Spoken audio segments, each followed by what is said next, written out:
results in the next half hour too. So the two full times in the Premier League so far today: Chelsea 1, Sunderland 2, and Newcastle 2, Fulham 1. We must start at Stamford Bridge. And Ali Bruce Ball, I'll say it one more time, Sunderland are second in the Premier League. It's amazing, Steve. We are already running out of superlatives for Sunderland, just 9 games into the season. This surely their best win of the season so far, and actually you sort of felt it coming the longer the game went on. Alejandro Garnacho put Chelsea in front in the early stages. Wilson Isidore equalised after Chelsea failed to deal with the increasingly popular long throw strategy, and then in the second half it just toed and froed until the 93rd minute. Substitute Brian Brobby was released on the break for Sunderland. He did so well to hold it up and wait for the cavalry. Leading that charge was Shemsteen Taubé, and he perfectly side-footed the ball into the bottom corner to win the game. 3 at the back worked a treat for Regis Lebris.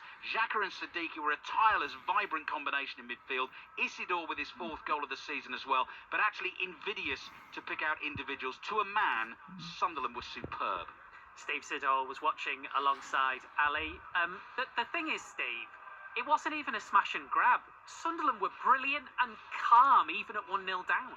They were so calm, even under pressure when they was playing out from the back. They wasn't just getting the ball and smashing it into touch and regrouping and just trying to waste time. They tried to play out with patience and precision, really, and they deserved the win. I have to say that Chelsea overall, they tried to put a stamp on the game, but they just could not break down the Sunderland red and white wall, and it literally was a wall.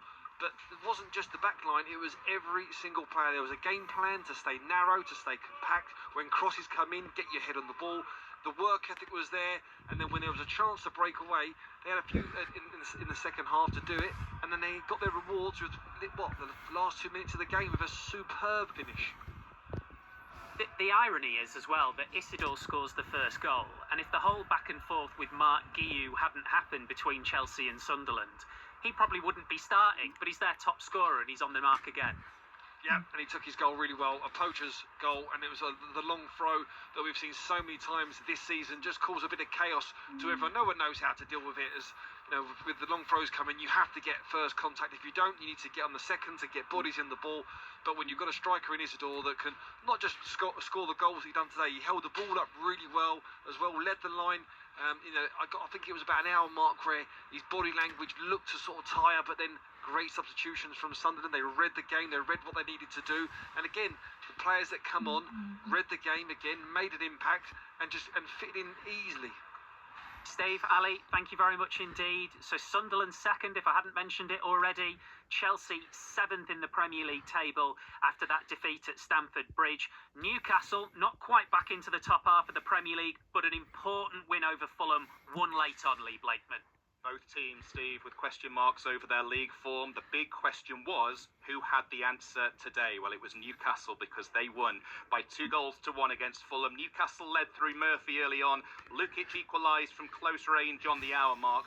Both teams had chances to win it. Newcastle hit the frame of the goal 3 times across the 90 minutes, and it was the 90th minute when Bruno Guimaraes stepped up to win it. Brilliant from the sub, Will Asula in the build-up. He put in the shot, Leno made the save, Guimaraes followed up, and St James's Park went wild. 5 wins in 7 now for Newcastle in all competitions. For Fulham, that's 4 defeats in a row. It's ended Newcastle 2, Fulham 1. Of course, you'll get all the highlights tonight. Match of the day, 10:25 BBC One with Gabby Logan, Ashley Williams and Michael Carrick, who's with us now. Afternoon, Michael. Hi, how are you doing? Yeah, very good, thank you. Bruno Guimaraes is some player, isn't he? Yeah, he pops up in the big moments, doesn't he? He's done it for a bit of a decent period of time now, and he's the man they look to, really, and not always the end product. Sometimes it's just more that leadership and the talisman, really. You see him winding the crowd up and creating that extra bit of energy in the stadium, and he had a couple of chances before his goal, really, to make the difference. He had one header and one shot, and then in the end, he pops up right last minute, and it's a big goal for Newcastle. You're obviously a Wallsend Boys Club graduate, like so many top former players have been from the North East over the years. What's it like for you watching Newcastle, especially when it's a game when they really need to dig it out at the end? Yeah, well, I grew up watching them and supporting them as a young lad, and got a lot of friends and family who go to the games, and so I get a real sense of the feeling around the place, and I actually went to the Benfica game during the week and watched that, and they finished strong in against Benfica, and the subs made a difference, and it was similar today actually, how they finished the game, finished really strong. Lads coming off the bench making a difference, give them the extra push, and in the end they found a way to win. Last season, of course, as a manager, when you were at Middlesbrough, you came up against Regis Labrise, the Sunderland head coach. I'm not sure anybody, even the most staunch Sunderland fans, and there's one or two in the office, could have expected them to have started like they have. No, I don't think so, and I think anyone who's honest enough would probably say that. But full credit to them, it's to accumulate the amount of points they have already, and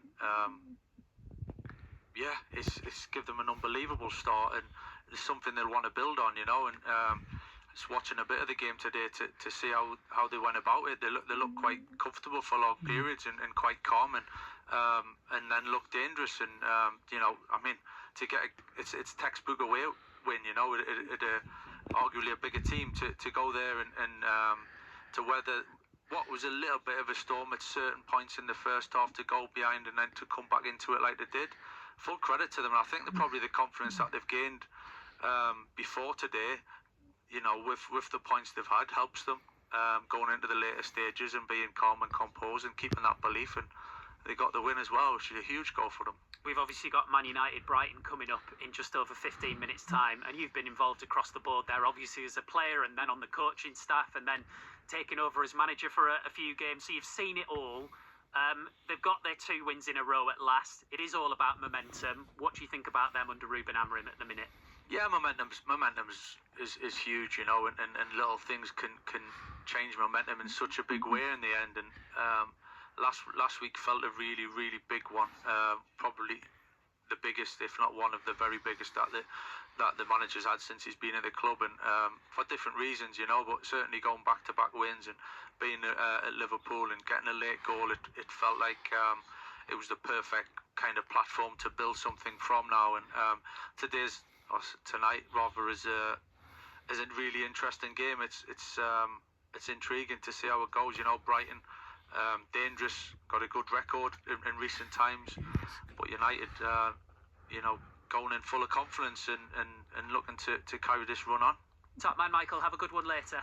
Thanks a lot. Cheers. Thank you. Take Cheers. care. That's Michael Carrick with us on Sports Report. He's with Ashley Williams and Gabby Logan for Match of the Day, BBC One, 10:25. At 5:30, the Lionesses kick off in their first match since successfully defending their Euros title. They're playing Brazil in a friendly at the Etihad. We knew there was going to be a debut in goal, but who's it come for, Katie Smith? It has come for born and bred Manchester star Kiara Keating, who plays her football for Man City. I just watched her have a very big pep talk with the goalkeeping coach, a massive hug for her as well, for Hannah Hampton, who's watching on from the sides today, out with an elbow injury. So she starts in goal. She becomes the first black goalkeeper for England's Lionesses, making her debut today. The other question mark, Steve, had been around whether Sarina Wiegman was going to tinker with the back line. This is the first time it feels like in ages that England have been playing a game that doesn't have much riding on it, but we are still just 20 months out from the next World Cup, which will be held in Brazil, so perhaps time to have a bit of experimentation.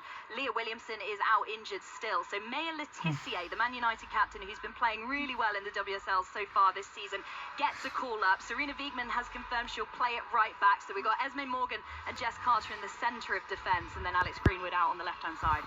Former England defender Lindsay Johnson also at the Etihad for us.